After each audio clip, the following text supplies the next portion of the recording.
Okay.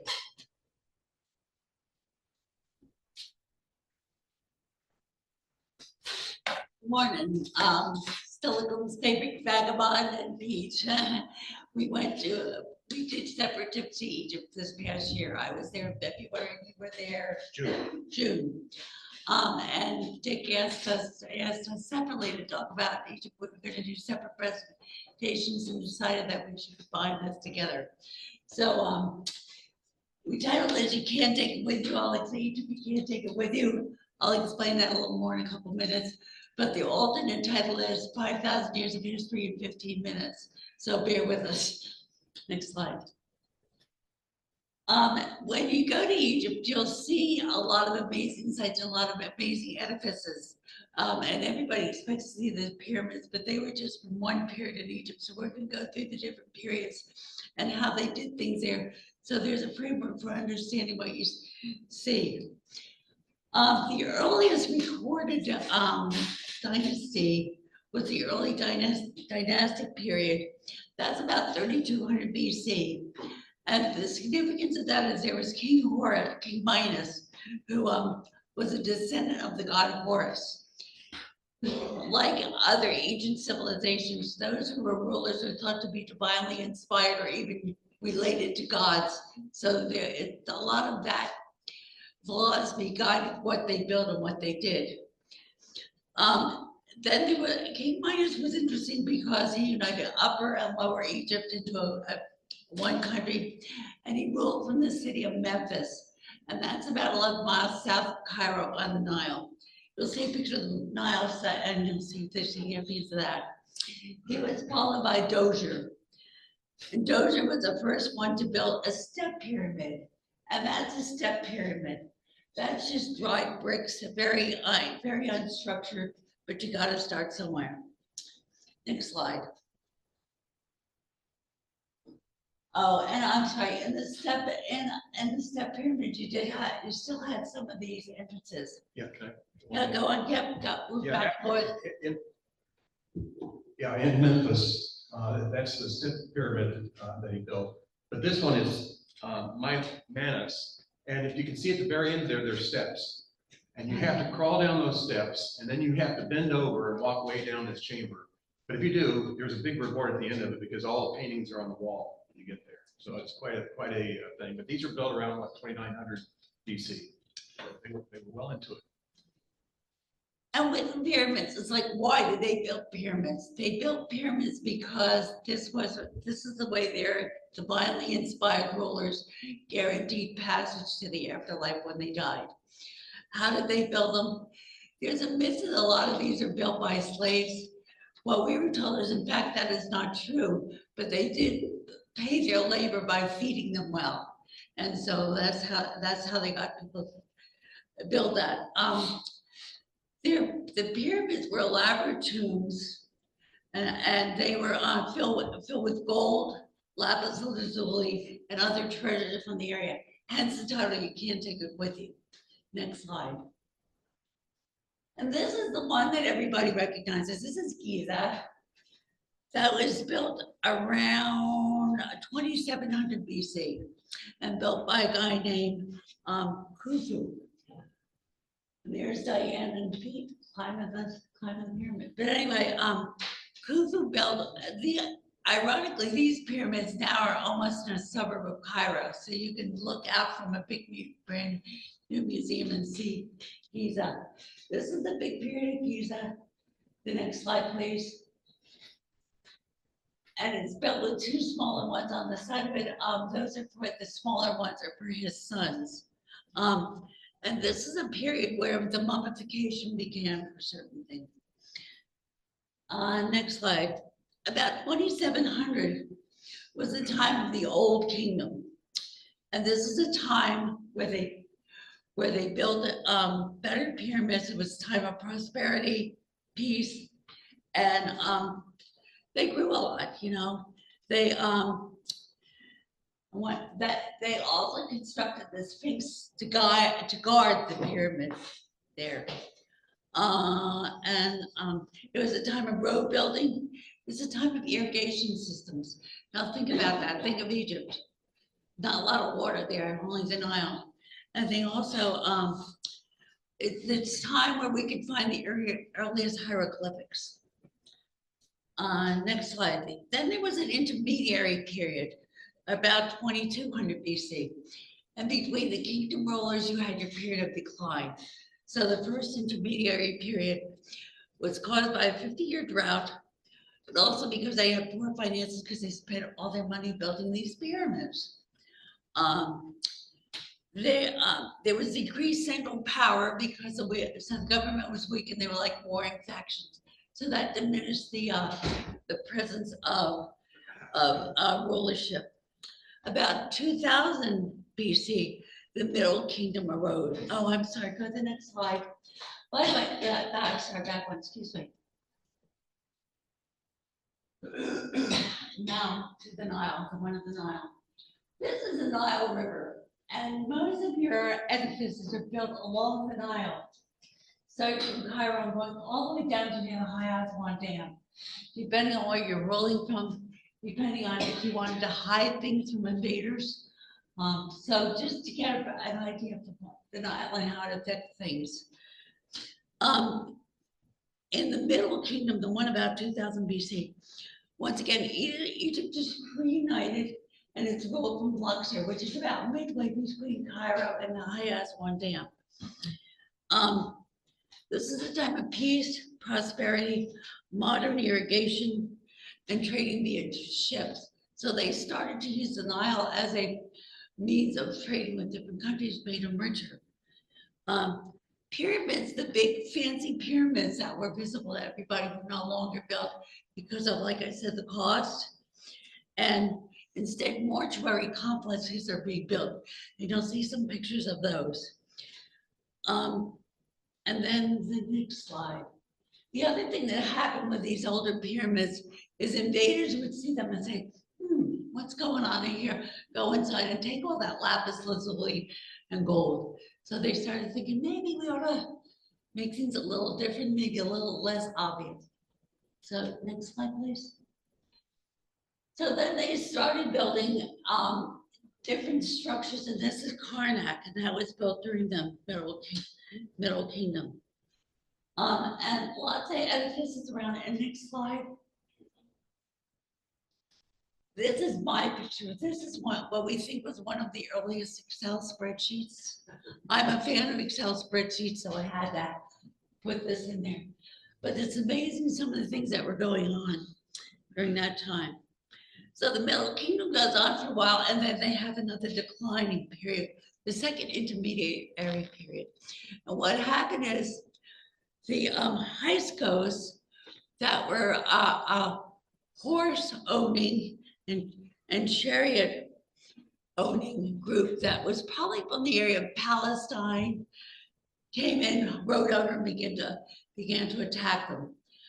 The Egyptians did not have horses. They had to upgrade their warfare fighting abilities. Took them a while to do that. And by a couple years later, the new kingdom arises. That Egypt gets their better warfare, and they start to go back and conquer. They conquer parts of Asia, of course, North Africa, and all along the Mediterranean. That's when this Karnak was finished, and construction began on the Valley of the Kings. This is where tombs are cut into the rock, and so they were hidden. And by doing this, they had better protection against robbery. Next slide. This was Diane's stunning picture of nighttime and looking at the Valley of the Kings. Yeah, I'll take it from here. Yeah. Yeah, this is the Valley of Kings from the Nile. If you take a river cruise, this is what you'll see at night.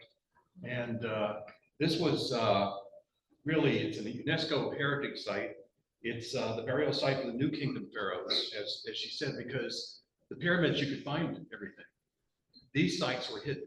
And they've uncovered 60 sites right now. These are Tutankhamun's site was found here. This is Ramses II. Nefertiti was here. And when they found 60 of them, and they stumbled across Tutankhamun's, these kids were playing up on top of a hill and found a structure, and they called the engineers up to take a look at it. And it had never been touched. And they're still uncovering more tombs. So if you ever go there, Valley of the Kings, we'll show you. There's a Valley of the Queens, which has some spectacular ones, but our cruise did not go there. Okay. And then next slide. So, like we said, these tombs were, they were edifices built into the side of the rock. So you would go in down a narrow corridor like this. Next slide. And you pass this wonderful gold wall art. It's a wall that just covered with chamber wall art. And then next slide. Could I say one thing? Well, yeah, go. One thing you'll notice on these is the colors. These are not repainted. These are the original colors. And when you go through, it looks like they were painted yesterday. It's because of the dry heat and it preserved it very nicely. So when you go to Egypt and you go through these tombs, this is just an example, but all of them have been not painted. They're just there. And then one more, and when you get into the burial chamber, then you see a tomb like this. And this, during this Middle Kingdom, was a time of the rulers that we know. And I'll mention a couple of them. One that particularly was curious to me, next slide, was a woman called Hatshepsut. Women did not classically reign in that time. However, Hatshepsut was the wife of the king that died. The heir, her son was 2 years old, not really ready for prime time. So she wound up ruling until he was old enough to be of age and rule. She increased the power in Egypt, not the warring and taking over people. She really focused on trade. And when she built her funerary complex, this is kind of around the back of it. It's not with the other Valley of the Kings, it's around the other side, but kind of a pretty impressive edifice there. And once again, when you go up, you'll see those rich paintings on the walls. Just one point on that, and that is that because she was a woman, she couldn't be a pharaoh. Yeah. So when you see depictions of her, she always wore a beard in public. And then later, she was so good that she didn't have to wear the beard. They recognized her as a true pharaoh. Yeah, a couple other notable names, notable to us but new to you, is one called Akhenaten. And Akhenaten was the first Egyptian pharaoh to embrace monotheism. You know, if we were to get into the gods, we could be here for hours. And when I came away from Egypt, I said, I'm just glad I have Christian faith because I couldn't keep everything straight. There's tons of gods for everything in the world. So Akhenaten tried to bring that to the Egyptians. They just could not embrace that concept, so he wasn't very popular. And by the way, his wife was the woman we know as Nefertiti. Another one is, and I have to, King Tut, his name was Tutankhamun. Tut works better. Very famous. Actually, he only ruled for a year. But the reason why we know him is that in the Valley of the Kings, his was the first grave site to be discovered. Yeah, and that was discovered in 1922. He died after that year because he had malaria. Yeah, and then next slide. Then we start getting into Luxor and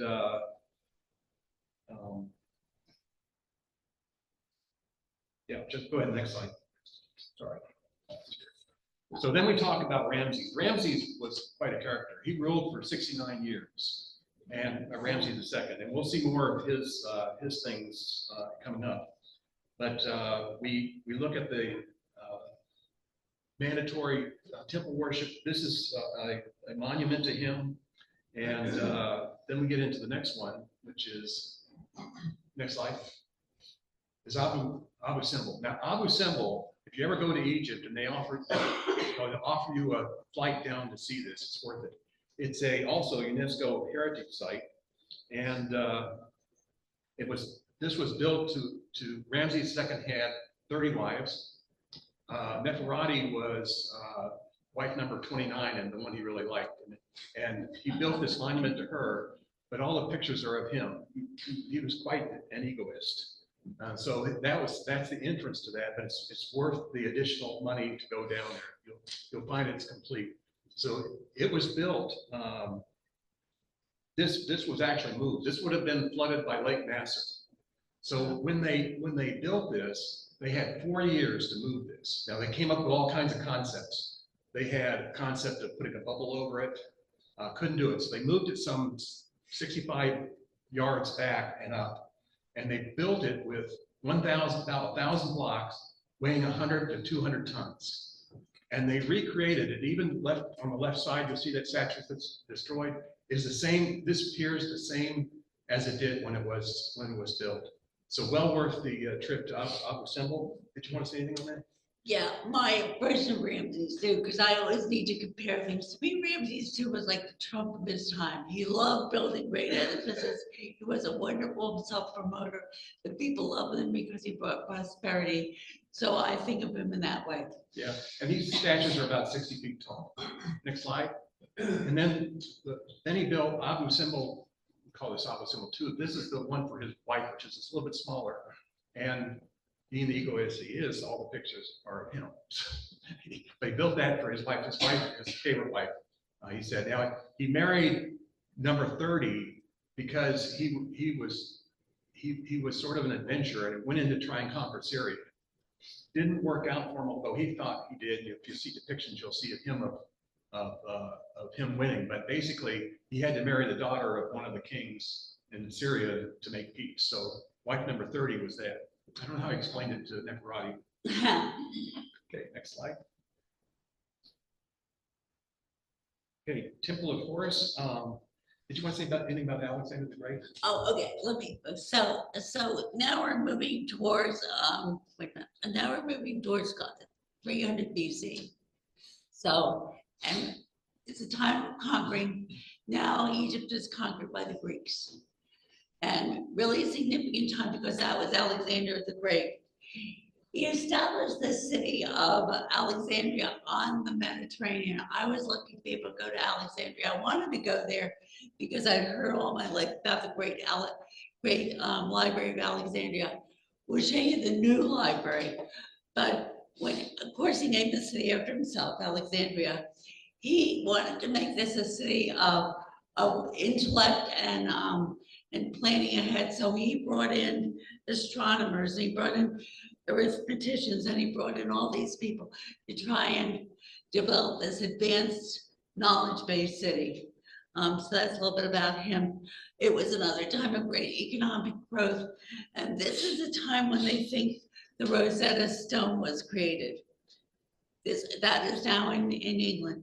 But the significance of that is that there's writing in 3 different languages. So finally, people from reading the Greek off the stone, they were able to go and begin to decipher what the hieroglyphics meant. Okay, this is the Temple of Horus. Interesting in all the temples is you'll see where when the Romans came in or when the Greeks came in, especially the Romans didn't like them too much, so they started basically taking the noses off and taking things off. But these temples were surprising to me because they had 4 purposes. One was worship, justice, banking, and education. What education was really interesting because they had 10 classrooms in these. And they had a spreadsheet, if you love this, they had a spreadsheet that showed what was being taught in what class and when. And so these classes included, I wrote these down so I wouldn't forget them, religion, hieroglyphics, mathematics, astronomy, calendars, medicine, healing, and engineering and science. So they were very sophisticated in their education system. And many of the advances in medical at that time, you can go and look on the wall and they'll show you the instruments they were using at that time. This is 1,000 years before BC. So quite fascinating, these temples. This is the Temple of Horus. Next slide, please. I was able to go to Alexandria. This is the new Alexandria Library. Simply doesn't look ancient at all, does it? Actually designed by a Norwegian architect. Resembles some of the libraries I've seen when I've traveled in Scandinavia. Okay, next slide. This is the Temple of Kun. He was a god that he was the oldest deity featured in really ram-headed gods. When you see the ram-headed god, that was known. This is where he shows where he's creating humans. This is where he created humans. Next slide. Then you go to the Temple of Horus. You see, this is Cleopatra depicted along with her son, Caesar. Interesting note, Caesar was her son and did not have a natural childbirth. He had to go cesarean. So this is where the term cesarean came from. So that's her son. You know, she was the last real pharaoh because her navies were defeated by the Romans. She committed suicide, and then after that was really kind of the end of the Egyptian rule. Yeah, but I could just jump in. So the Greeks, one thing that happened is when the Greeks and especially when the Romans came in, they wanted the people to embrace them because they wanted money for taxes. So rather than try and voice their gods on the Egyptian, they kind of did a hybrid kind of thing. It was a gentler kind of rule. And you've got Romans in charge of Egypt, but they got Cleopatra doing this kind of hybrid leadership thing. So. Okay, next slide, please. This is kind of interesting. Now, many of you know this, was not that familiar with it, but when King Herod was there, he was after Jesus married Joseph. So they fled to Egypt, mainly stayed in the Delta area and in the Cairo area. And wherever they stayed is going to be a shrine or a church. And so surprisingly, you'll see these on the walls as you go in near there. Next slide. And if you look, these are the areas where they stayed when they were hiding for 3 years from Herod. And then when Herod went away, they were able to go back. But it's kind of interesting for those of you who like to track this. Not only does the Holy Land have a lot of things about Christianity, so does the early places in Egypt. Next slide. Do you want to talk about that? Okay. So yeah, and just going back, so when the Romans came to the later Roman days, they brought Christianity with them as a religion. And we'll get into some of that. And there was a time, there is a sect of Catholicism in Egypt called the Coptics. And that's the Egyptian flavor of the Roman Catholic Church. And we did get to go see a Coptic reserve there, but we had so much to show you, we didn't put that in.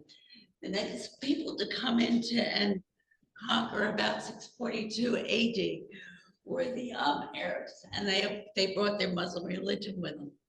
Once again, the Muslims did not force conversion. They wanted they gained converts to their faith just through immigration and socialist societal takeover. They initially kept those Christian churches in place because they still wanted their money, their taxes, and they didn't want people to rebel against them. Right now, because of their influence, right now, Egypt, they say, is 90% Muslim.